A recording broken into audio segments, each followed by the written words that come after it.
ସମୟ କେବେ କେବେ ଡେରି କରେ ସତ, କିନ୍ତୁ ବୃଷ ରାଶିର ଲୋକମାନଙ୍କ ପାଇଁ ସଫଳତା ନିଶ୍ଚିତ ଆସେ। ଏହି ମେ ମାସ ଆପଣଙ୍କ ଜୀବନର ଟର୍ଣ୍ଣିଂ ପଏଣ୍ଟ ହୋଇପାରେ। ନମସ୍କାର ବନ୍ଧୁଗଣ, ମୁଁ ସାଗର, କଳାକାର ସାଗର ସଙ୍ଗମ ଆଷ୍ଟ୍ରୋଲୋଜି ଜ୍ୟୋତିଷ ଜ୍ଞାନ ଆଣ୍ଡ କର୍ମ ଚ୍ୟାନେଲକୁ ଆପଣମାନଙ୍କୁ ସ୍ୱାଗତ ଜଣାଉଛି।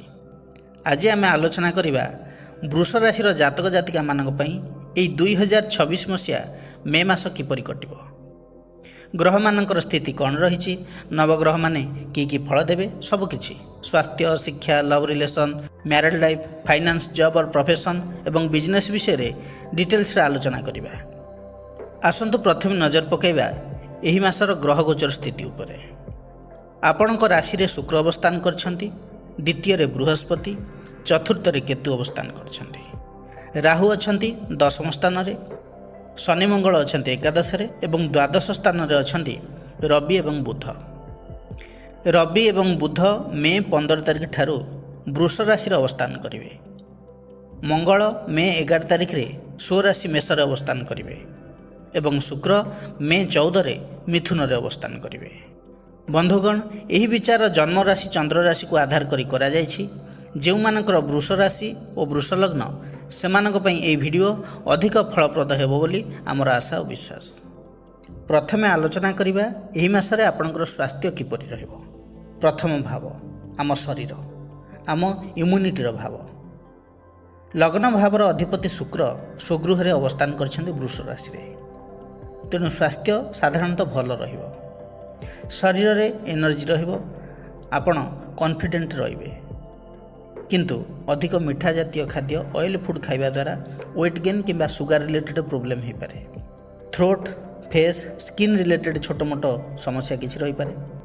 ମେ 15 ପରେ ରବି ଏବଂ ବୁଧ ଲଗ୍ନରେ ଅବସ୍ଥାନ କରିବେ ବୃଷ ରାଶିରେ। ହେଡାକ୍ ରହିବ, ଆଖି ଯନ୍ତ୍ରଣା ରହିପାରେ, ବଡି ହିଟ୍ ରହିପାରେ, ତା ସହିତ ଶରୀରରେ ପିତ୍ତ ବୃଦ୍ଧି ହୋଇପାରେ। ବୁଧ ଲଗ୍ନରେ ରହିବା କାରଣରୁ mental stress, over thinking, tension ଏସବୁ ବଢ଼ିପାରେ। ମେ 14 ପରେ ଲଗ୍ନାଧିପତି ଶୁକ୍ର ରହିବେ ଦ୍ୱିତୀୟ ଭାବରେ। ଶୁକ୍ର ହେଉଛନ୍ତି ଲଗ୍ନ ଭାବ ଏବଂ ଷଷ୍ଠ ଭାବର ଅଧିପତି ମଧ୍ୟ। ଯେହେତୁ ଦ୍ୱିତୀୟରେ ରହୁଛନ୍ତି, ଖାଇବାରେ ରୁଚି ବଢ଼ିପାରେ। ଥ୍ରୋଟ୍, ମାଉଥ୍, ଦାନ୍ତ ସମ୍ବନ୍ଧିତ କିଛି ସମସ୍ୟା ମଧ୍ୟ ରହିପାରେ। ଓଭରଅଲ୍ ଯଦି କହିବି, ଏହି ମାସର ସ୍ୱାସ୍ଥ୍ୟ ଅବସ୍ଥା ମଧ୍ୟମରୁ ଟିକେ ଭଲ ରହିବ। ମେଜର ହେଲ୍ଥ ଇସ୍ୟୁର ସେମିତି କିଛି ସମସ୍ୟା ନାହିଁ। ଯାହା ବି କିଛି ରହିବ ଏ ମାସରେ acidity, digestion problem, headache, eye issue, stress, ନିଦ୍ରା ସମସ୍ୟା, ଫୁଡ୍ ରିଲେଟେଡ୍ ଇସ୍ୟୁ, ଏଇଭଳି ଛୋଟ ମୋଟ ପ୍ରୋବ୍ଲେମ୍ ଆସିପାରେ। ଏବେ ଆଲୋଚନା କରିବା ଶିକ୍ଷା ବିଷୟରେ। ପଞ୍ଚମ ଭାବ ଶିକ୍ଷାର ଭାବ। ପଞ୍ଚମାଧିପତି ବୁଧ ଅଛନ୍ତି ଦ୍ୱାଦଶରେ ରବି ସହିତ। ପାଠପଢ଼ାରେ କନସେନ୍ଟ୍ରେସନ୍ କମିପାରେ, ଓଭର୍ ଥିଙ୍କିଂ, ଡିଷ୍ଟ୍ରାକ୍ସନ୍ ବଢ଼ିପାରେ। ପାଠ ପଢ଼ିଲେ ମଧ୍ୟ ମନେ ରଖିବାରେ ଅସୁବିଧା ହୋଇପାରେ। କିନ୍ତୁ ଦ୍ୱାଦଶ ଭାବ ମଧ୍ୟ ଇମାଜିନେସନ୍ ଏବଂ କ୍ରିଏଟିଭିଟି ଦେଇଥାଏ। ତେଣୁ ରାଇଟିଂ, କଳା, ଡିଜାଇନ୍, ସ୍ପିରିଚୁଆଲ୍ ଷ୍ଟଡ଼ିରେ ଭଲ ରେଜଲ୍ଟ ମିଳିପାରେ। ମେ 15 ପରେ ରବି ବୁଧ ବୃଷ ରାଶିରେ ଅବସ୍ଥାନ କରିବେ, ଅର୍ଥାତ୍ ଚତୁର୍ଥପତି ପଞ୍ଚମପତି ଲଗ୍ନରେ ରହିବେ। କନଫିଡେନ୍ସ ବଢ଼ିବ, ମେମୋରି ସାର୍ପ ହେବ, କମ୍ୟୁନିକେସନ୍ ସ୍କିଲ୍ ଷ୍ଟ୍ରଙ୍ଗ ହେବ। ଏକ୍ଜାମ୍, ଇଣ୍ଟରଭ୍ୟୁରେ ପରଫର୍ମାନ୍ସ ଇମ୍ପ୍ରୁଭ୍ ହେବ। ସେଲ୍ଫ ଷ୍ଟଡ଼ିରେ ଇଣ୍ଟରେଷ୍ଟ ବଢ଼ିବ। ସେହିପରି ନବମ ଭାବ ଉଚ୍ଚଶିକ୍ଷାର ଭାବ। ନବମାଧିପତି ଶନି ଅଛନ୍ତି ଏକାଦଶରେ। ରେଜଲ୍ଟ ମିଳିବ, କିନ୍ତୁ ହାର୍ଡ଼ୱାର୍କ ଦରକାର। ଫାଇନାଲ ରେଜଲ୍ଟ ପଜିଟିଭ୍ ମିଳିବ। ଯେଉଁମାନେ ହାୟର ଷ୍ଟଡ଼ି କରୁଛନ୍ତି ଧୀରେ ଧୀରେ ପ୍ରୋଗ୍ରେସ୍ କରିବେ। ଟିଚର୍ସ, ମେଣ୍ଟର, ପ୍ରଫେସରଙ୍କର ଗାଇଡ଼ାନ୍ସ ମିଳିବ। ଓଭରଅଲ୍ ଯଦି କହିବି, ଏହି ମାସର ଫାର୍ଷ୍ଟ ହାଫ୍ରେ ମାଇଣ୍ଡ ଡିଷ୍ଟ୍ରାକ୍ସନ୍, ଫୋକସ୍ର ପ୍ରୋବ୍ଲେମ୍ ରହିପାରେ। ରିଭିଜନ୍ର ଅଧିକ ଆବଶ୍ୟକତା ରହିଛି। ମେ 15 ପରେ ଷ୍ଟୁଡେଣ୍ଟସ୍ ଷ୍ଟ୍ରଙ୍ଗ କମ୍ବ୍ୟାକ୍ କରିବେ। କନଫିଡେନ୍ସ ବୃଦ୍ଧି ପାଇବ, ପାଠପଢ଼ାରେ କ୍ଲାରିଟି ଆସିବ ଏବଂ ଏକ୍ଜାମ୍ରେ ବେଟର ପରଫର୍ମାନ୍ସ ମିଳିବ। ଏବେ ଆଲୋଚନା କରିବା ଫାଇନାନ୍ସ ବିଷୟରେ। ଦ୍ୱିତୀୟ ଭାବ ଧନର ଭାବ। ଦ୍ୱିତୀୟାଧିପତି ବୁଧ ଅଛନ୍ତି ଦ୍ୱାଦଶରେ, ମେଷ ରାଶିରେ। ଦ୍ୱାଦଶ ଭାବ ହେଉଛି ବ୍ୟୟର ଭାବ, ବିଦେଶର ଭାବ, ହସ୍ପିଟାଲର ଭାବ ଏବଂ ଲସ୍ର ଭାବ। ତେଣୁ ମେ 15 ତାରିଖ ପୂର୍ବରୁ ଖର୍ଚ୍ଚର ପରିମାଣ ବଢ଼ିବ। ଅନଏକ୍ସପେକ୍ଟେଡ୍ ଏକ୍ସପେନ୍ସେସ୍ ବଢ଼ିବ। ମେଡ଼ିକାଲ, ଟ୍ରାଭେଲ୍, ଫ୍ୟାମିଲି ଏକ୍ସପେନ୍ସେସ୍ ବଢ଼ିଯିବ। ସେଭିଙ୍ଗସ୍ କମିବ। ଧନ ଆସିଲେ ମଧ୍ୟ ଆଉଟଫ୍ଲୋ ବେଶୀ ହେବ। ମେ 15 ପରେ ବୁଧ ରହିବେ ଲଗ୍ନରେ। ଇନକମ୍ ଇମ୍ପ୍ରୁଭ୍ ହେବ। କମ୍ୟୁନିକେସନ୍ ସ୍କିଲ୍, ବିଜନେସ୍ ଦ୍ୱାରା ଧନ ଆସିବ। ସେଲ୍ଫ ଏଫର୍ଟ ଦ୍ୱାରା ଏର୍ଣ୍ଣିଂ ବଢ଼ିବ। Freelancing, online work, communication job business benefit trading marketing रे ग्रोथ हेबो। इनकम तो आसीबो। एकादश भाव लाभर भाव अधिपति होचନ୍ତି बृहस्पति। बृहस्पति अछंती द्वितीय भाव रे। फैमिली इनकम इनक्रीज हेबो। सेविंग्स ग्रेजुअली बढ़िबो। फूड रिलेटेड स्पीच एवं नॉलेज द्वारा इनकम रे ग्रोथ आसीबो। फैमिली सपोर्ट मध्य मिलिबो। एई मासरे communication speaking teaching online work business trading family business knowledge based work रु धन रोजगार हेबो। आपन को फैमिली मध्य फाइनेंशियल सपोर्ट मिलिबो। एही मासरे वृष राशि लोक मानक पई एडवाइस रहिबो कि इंपल्सिव स्पेंडिंग अवॉइड करंतु। मे 15 पर जदि कोनोसी थरे इन्वेस्ट करिया पई चाहुचंती तबे करि पारंती। स्किल यूज करी इनकम बढ़ांतु। ऑनलाइन अर्निंग उपरे फोकस करंतु। विशेष करी जो माने ऑनलाइन प्लेटफॉर्म रे काम करछंती जो माने part time job full time job करछन से माने अधिक इनकम जनरेट करि परिबे। एबे आलोचना करिबा लव रिलेशन विषय रे। शुक्र प्रेमर कारक ग्रह अछंती लग्न रे। आपणकर पर्सनालिटी अट्रैक्टिव रहिबो। रोमांटिक फीलिंग्स आसीबो। किंतु पंचमाधिपति बुध द्वादश रे थिबारु hidden love secret feelings online attraction बढ़िबो। लॉन्ग डिस्टेंस रु रिलेशन स्टार्ट हो पारे। जो माने सिंगल अछंती काहाको मने मने लाइक करि पारंती किंतु एक्सप्रेस करिबारे हेजिटेशन हेबो। सीक्रेट क्रश पास्ट लवर फेरी आसी पारे। एई समय रे जो माने ऑलरेडी रिलेशनशिप रे अछंती मिसअंडरस्टैंडिंग हेबार चांस रहिछि। कम्युनिकेशन गैप रहिबो। एई समय रे इमोशनल डिस्टेंस फीलिंग्स हे पारे। मे 15 परे बुध लग्न रे रहिबे। कम्युनिकेशन इंप्रूव हेबो। शुक्र मे 14 पर द्वितीय भाव को जिबे। लव लाइफ रे पॉजिटिव इंप्रूवमेंट देखौछि। सिंगल माने प्रपोज करिवार चांस बढ़िबो। न्यू रिलेशनशिप स्टार्ट हेबो। जो माने रिलेशनशिप रे ऑलरेडी अछंती मिसअंडरस्टैंडिंग क्लियर हेबो। लव पार्टनर को मध्य रे बॉन्डिंग स्ट्रांग हेबो। मैरिज पई फ्यूचर प्लानिंग आरंभ होई पारे। ओवरऑल जदि कहबी मे 15 पर लव लाइफ पई बेस्ट टाइम।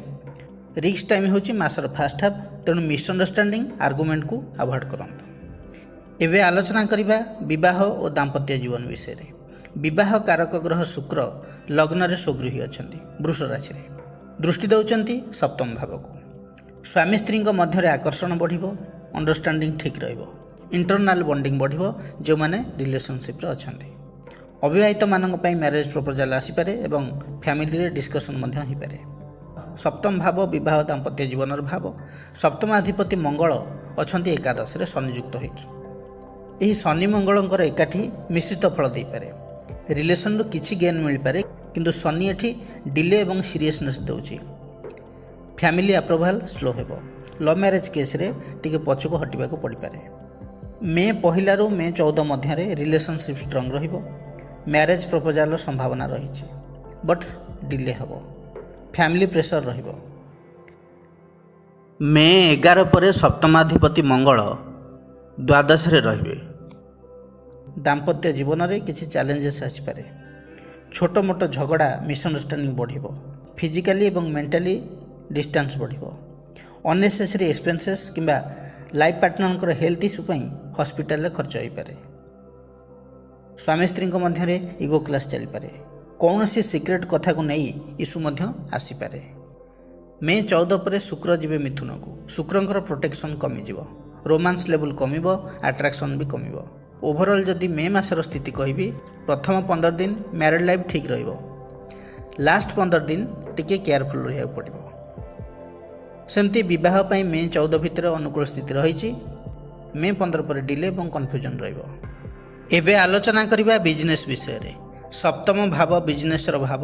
सप्तमाधिपति मंगल अछंती एकादश भाव रे शनि को सहित। एकादश भाव होची लाभ इनकम नेटवर्किंग क्लाइंट्स को भाव। तेणु बिजनेस रु प्रॉफिट आसीबार चांस बहुत रही। कॉन्टैक्ट बढ़िबो। क्लाइंट बढ़िबे। पुराना कनेक्शन रु बेनिफिट मिलिबो। एफर्ट देले इनकम आहुरी आसीबो। मंगल हेउचंती एनर्जेटिक प्लैनेट। साहस रिस्क फास्ट डिसीजन कारक ग्रह होउचंती मंगल। तेणु एई मासरे बिजनेस रे आपण बोल्ड स्टेप नहीं पारिबे। कंपटीशन रे आपण आगु को जिवे।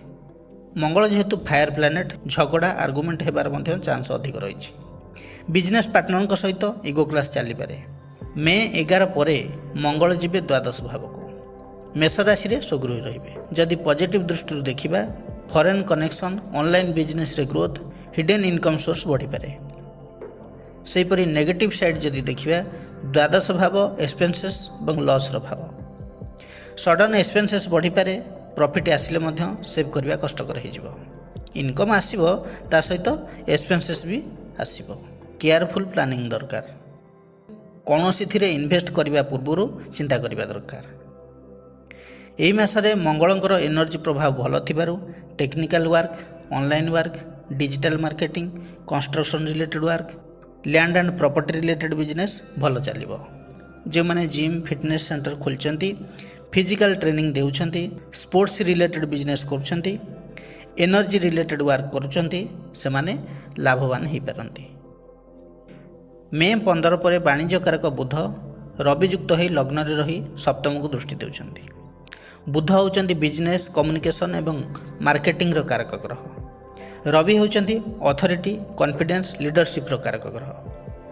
तेणु स्मार्ट डिसीजन सहित मार्केटिंग पावर बढ़िबो, कम्युनिकेशन पावर बढ़िबो। रवि बुधंकर सप्तम को दृष्टि जेहेतु रोची बिजनेस एक्टिविटी इनक्रीज हेबो। New deals, partnership chance, client handling strong हेबो। ओवरऑल मे मासर बिजनेस स्थिति जदि कहबी तेबे बिजनेस चलिबो। ऑनलाइन, फॉरेन, डिजिटल वर्क रे ग्रोथ हेबो। कम्युनिकेशन द्वारा इनकम रे इंप्रूवमेंट आसीबो। न्यू क्लाएंट आसीबे। जदि आपण इंपल्सिव डिसीजन नेले तेबे लॉस हो पारे। एक्सपेंसेस कंट्रोल करिया दरकार। गोटिए लाइन रे जदि मु कहबी तेबे अर्निंग तो हबो बट स्मार्ट हैंडलिंग नथिले प्रॉफिट रहबनी। एबे आलोचना करिबा जॉब और प्रोफेशन विषय रे। दशम भाव कर्मर भाव। दशमाधिपति शनि अछंती एकादश भाव रे बृहस्पति गृह रे। एकादश भाव होची इनकम एवं गेन भाव। मीन राशि होची बृहस्पति गृह। ग्रोथ, एक्सपेंशन, सपोर्टर भाव होची एकादश भाव। जॉब रे स्लो बट स्टेबल ग्रोथ रही। नेटवर्किंग द्वारा अपॉर्चुनिटी आसीबो। शनि होचंती डिसिप्लिन रो कारक ग्रह। एकादश भाव होची रिजल्ट एवं सिलेक्शन भाव। जो माने गवर्नमेंट जॉब पई प्रिपरेशन करुथिले रिजल्ट आसीबार चांस रही। डायरेक्ट जॉब मिलवार चांस 50-50 रहिबो। Interview, document verification, waiting list रे नाम आसीपारे।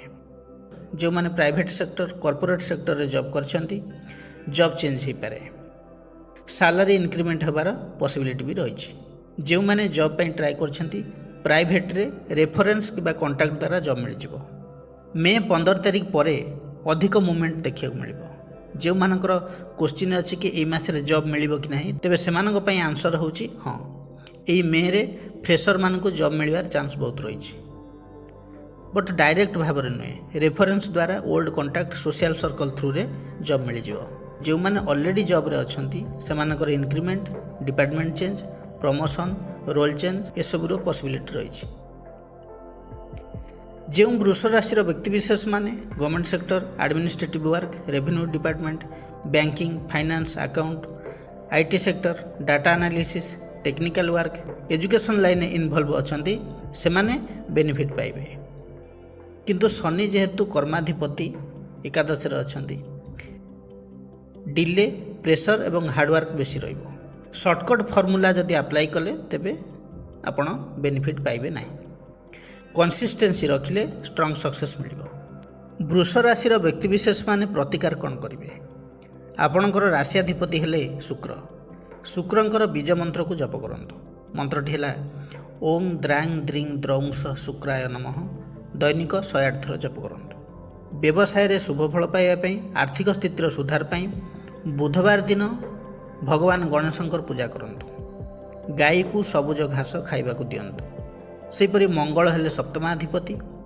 मंगलंकर शुभत्व वृद्धि पाई मंगलवार दिन हनुमान चालीसा पाठ करंतु। जॉब तथा क्यारियर डेवलपमेंट पाई शनिंकर मंत्र को जप करंतु। मंत्रटी है ओं सं शनिश्चराय नमः। दैनिक 21 थर जप करंतु, आपण पई शुभ रहिबो। बंधुगण, यह थिला वृष राशि पई मे मासर भाग्यफल विषय आलोचना।